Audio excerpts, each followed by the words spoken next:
Andhra Jyothi channel అంటేనే AP సర్కార్ ఉలిక్కి పడుతోంది. బడ్జెట్ సమావేశాల సందర్భంగా సచివాలయంలో 1వ నెంబర్ బ్లాక్ వద్ద ఉన్న ఏబిఎన్ వాహనాన్ని అక్కడి నుంచి తీసివేయించారు పోలీసులు, ఐఎన్పీఆర్ సిబ్బంది. కేబినెట్ సమావేశానికి వెళ్తున్న మంత్రులు ఏబిఎన్ లైవ్ వెహికల్ ను చూసి బయటకు పంపాలని అధికారులను ఆదేశించారు. దీంతో ఏబిఎన్ వాహనాన్ని అక్కడి నుంచి 4వ బ్లాక్ కు తీసుకువెళ్లి పెట్టుకోవాలని ఒత్తిడి తెచ్చారు. ఏబిఎన్ సిబ్బంది చెప్పినా వినిపించుకోలేదు. బలవంతంగా లైవ్ వాహనాన్ని అక్కడి నుంచి 4వ నెంబర్ బ్లాక్ కి పంపించేశారు. మరిన్ని వివరాలు మా ప్రతినిధి పూర్ణ లైవ్ లో అందిస్తారు. పూర్ణ,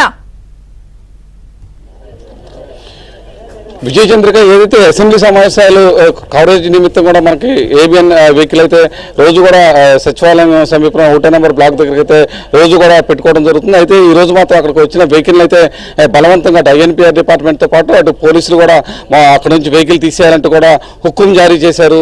ఏబిఎన్ సిబ్బంది ఎంత రిక్వెస్ట్ చేసినప్పుడు కూడా వెహికల్ ఇక్కడ ఉండడానికి వీల్లేదు అంటూ కూడా ఆ వెహికల్ని అక్కడ తీసుకుని తీపిచ్చేవారు కూడా ఎవరు కూడా అంటే మొత్తం కూడా అటు ఐఎన్పీఆర్ సిబ్బంది కానీ పోలీసులు కానీ మొత్తం కూడా అక్కడ నుంచి అయితే తీసివేయడం కూడా జరిగింది. అక్కడ నుంచి ఏదైతే 1 బ్లాక్ దగ్గర నుంచి కూడా 4వ నెంబర్ బ్లాక్ వరకు కూడా పంపించేయడం కూడా జరిగింది.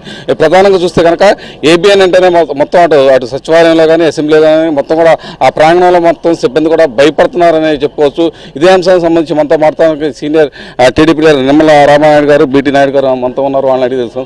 సార్, ఏంటి సార్ ఈ వ్యవహారాన్ని చూస్తుంటే మీకు ఏమనిపిస్తుంది? ఏదైతే డాక్టర్ బిఆర్ అంబేద్కర్ గారు రాసినటువంటి రాజ్యాంగంలో కార్యనిర్వహణ శాఖ, శాసన నిర్వహణ శాఖ, న్యాయశాఖతో పాటుగా 4th ఎస్టేట్ అనేది మీడియా.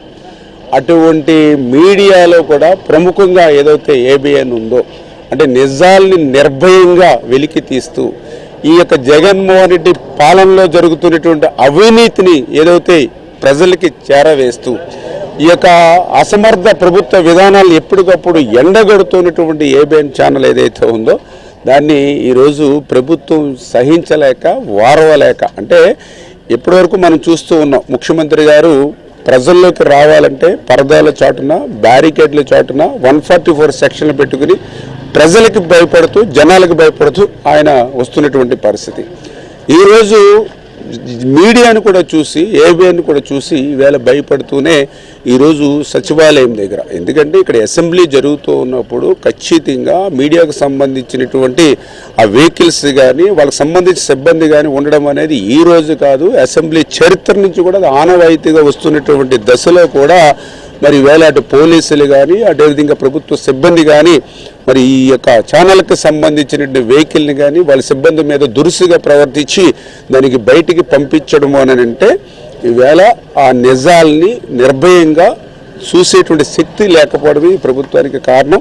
ఈ రకంగా ఏబిఎన్ కానీ అదేవిధంగా మీడియాను అంటే పర్టికులర్గా ఇతర ఛానల్స్ ఏదైతే ప్రజలు పనిచేసేటువంటి ఛానల్స్ చూస్తూ ఉంటే ఈ ప్రభుత్వం భయపడుతూ ఉంది.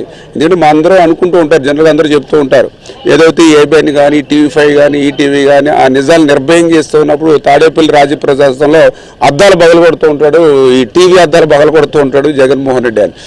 అంటే తాడేపల్లి రాజప్రసాదంలో టీవీ అద్దాలను బద్దలు కొడుతూ ఉండొచ్చు, ఇవాళ ప్రత్యక్షంగానే సెక్రటేరియట్లోనే ఆ ఛానల్స్ సంబంధించినటువంటి ఏబిఎన్కి సంబంధించినటువంటి ఆ వెహికల్ని కూడా మరి ఆ రకంగా దాడి చేస్తున్నటువంటి పరిస్థితి అయితే కనిపిస్తోంది. ఇది చాలా దుర్మార్గమైనటువంటి చర్య, మీడియా స్వేచ్ఛని భంగం కలిగించేటువంటి చర్య, ప్రజాస్వామ్యాన్ని కూనీ చేసేటువంటి చర్య అని చెప్పి మేము భావిస్తూ ఉన్నాం. సార్, ప్రధానంగా చూస్తే కనుక ఏదైతే వాస్తవాలు ఉంటాయో ఏ వెలుగులో తీసుకొస్తాం, ఎప్పుడు చెప్తూ ఉంటాం, అటువంటిది సచివాలయం దగ్గర అంటే మీడియా కవరేజ్ ఉంటుంది, మొత్తం కూడా అసెంబ్లీకి సంబంధించిన ప్రసారం చేయాల్సి వస్తుంది, అన్నింటినీ మించి అక్కడ వెహికల్ పెట్టుకోవడానికి కూడా అందరికి కూడా అనుమతిస్తున్నారు. ఎందుకని ఏబిఎన్ అనేప్పటికీ కేవలం కక్షపూర్తిగా వ్యవహరిస్తుందని అనుకోవచ్చు? ఇప్పుడున్నటువంటి ముఖ్యమంత్రి జగన్మోహన్ రెడ్డికి, వైఎస్ఆర్సీపీకి సంబంధించినటువంటి ఎమ్మెల్యేలకి, మంత్రులకి అందరూ కూడా ఏబిఎన్ అంటే భయం ఉచ్చబడుతుంది.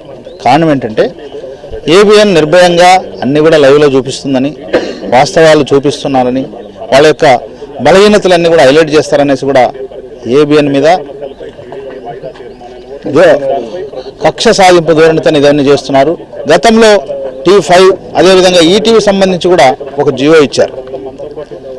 అంటే ఇప్పుడున్నటువంటి ముఖ్యమంత్రికి నిజాలంటే భయం. ఆయన ఒక డిజార్డర్, సైకాలజీలో డిజార్డర్ అంటాం, మానసిక రుగ్మతతో బాధపడుతున్నటువంటి వ్యక్తి, నిజాన్ని సహించలేనటువంటి వ్యక్తి, నిజాన్ని అర్థం చేసుకోలేనటువంటి వ్యక్తి. ఎంత మూర్ఖుడంటే శాసనసభ శాసన మండలి సమావేశాలు జరుగుతున్నాయి. అక్కడ 11:05 బడ్జెట్ సమావేశం అని ముహూర్తం పెట్టారు. అంటే 9 గంటలకు శాసనసభ స్టార్ట్ అయింది, 10 గంటలకు కౌన్సిల్ స్టార్ట్ అయింది.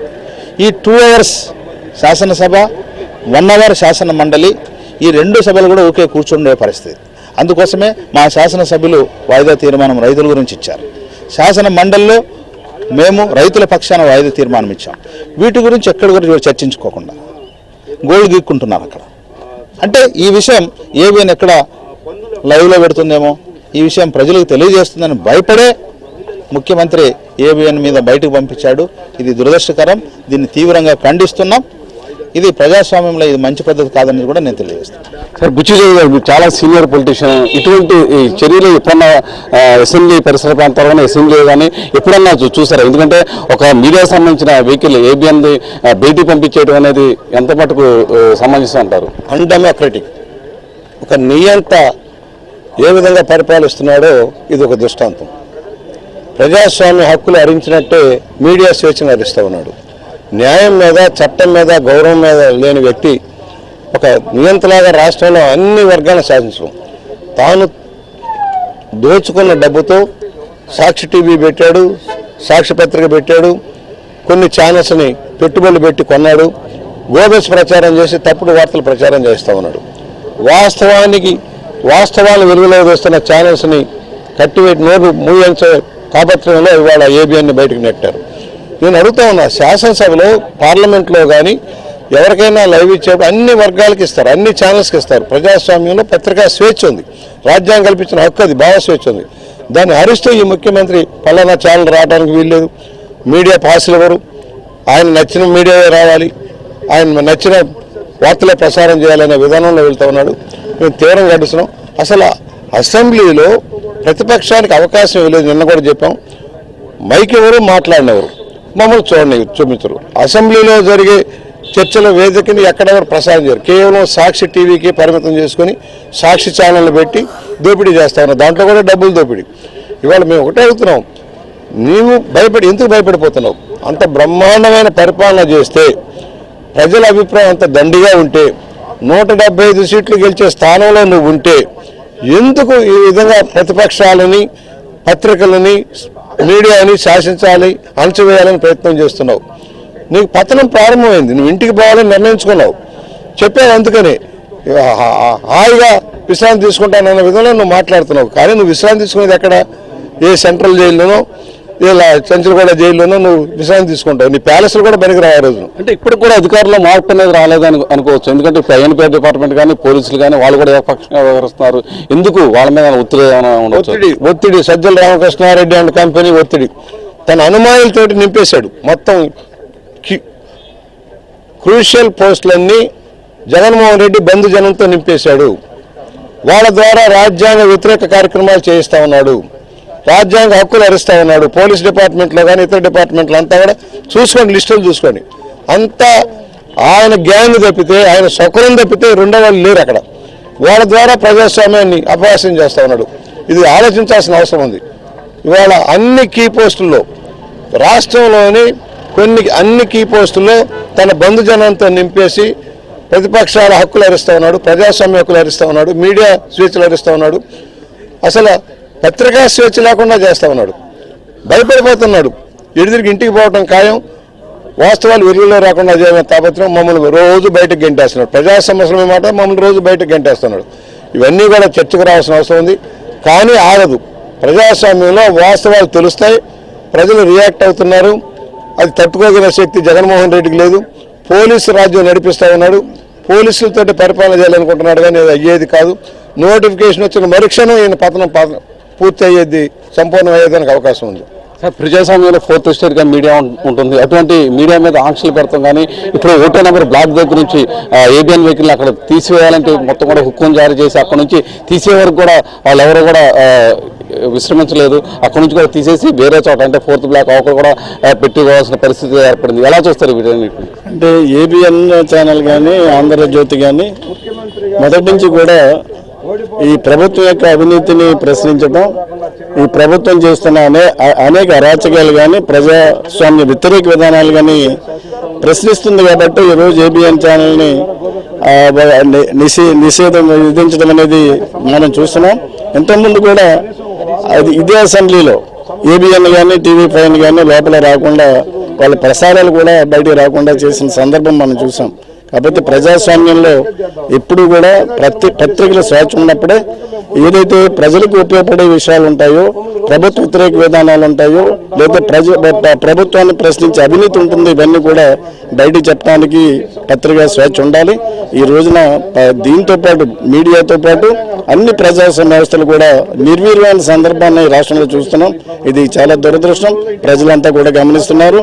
భవిష్యత్తులో ఏదైతే ఏబిఎన్ ఈ రోజున నిర్భీతిగా ఈ వార్తలు ప్రసారం చేస్తుందో వాటి మీద ప్రజలంతా కూడా గమనిస్తున్నారు. రాబోయే రోజుల్లో ఈ ప్రభుత్వాన్ని గుణపాఠం చెప్పడానికి సిద్ధంగా ఉన్నారని చెప్పి ఈ సందర్భంగా నేను తెలియజేస్తున్నాను. ఇది విజయ్ చంద్ర పరిస్థితి. ఏదైతే ఏబిఎన్ వెహికల్ బ్లాక్ నెంబర్ 1 దగ్గర నుంచి అక్కడ తీసివేయాలంటూ హుకుం జారీ చేయడం పట్ల మొత్తం కూడా ఏదైతే టీడీపీ ఎమ్మెల్యేలు ఎమ్మెల్సీలు మొత్తం కూడా తీవ్రస్థాయిలో తప్పుపడుతున్నారు. ప్రజాస్వామ్యానికి విరుద్ధంగా వ్యవహరిస్తున్నారు వైసీపీ సర్కార్. ఎందుకంటే ఏబిఎన్ వాస్తవాలను ఎప్పుడు ప్రసారం చేస్తూ ఉన్నది. వాటిని తట్టుకోలేక వాళ్ళకి భయపడి వైసీపీ సర్కార్ కావాలని అధికారుల మీద ఒత్తిడి తీసుకొచ్చి ఇటువంటి వ్యవహారాలకి పాల్పడుతుందని చెప్పి కూడా ప్రభుత్వం మీద తీవ్రస్థాయిలో మండిపడుతున్న పరిస్థితి ఇక్కడ నెలకొంది. ఇది ఇక్కడ తాజా పరిస్థితి. ఓటు హైదరాబాద్.